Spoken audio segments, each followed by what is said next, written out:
Hey everyone, welcome back to our channel. Want to add your Tesco gift card to Apple Wallet? Here's how to add Tesco gift card with Apple Wallet.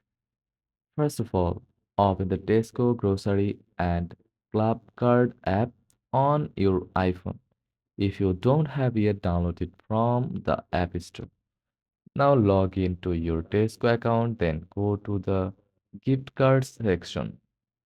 Select your Tesco gift card, then tap Add to Apple Wallet if the option is available. Review the details, then tap Add, and your Tesco gift card is now in Apple Wallet, ready to use at checkout. And that's it. Now you can pay quickly and conveniently using your Tesco gift card in Apple Wallet. If this guide was helpful, don't forget to like and subscribe for more cute tutorials. Thanks for watching.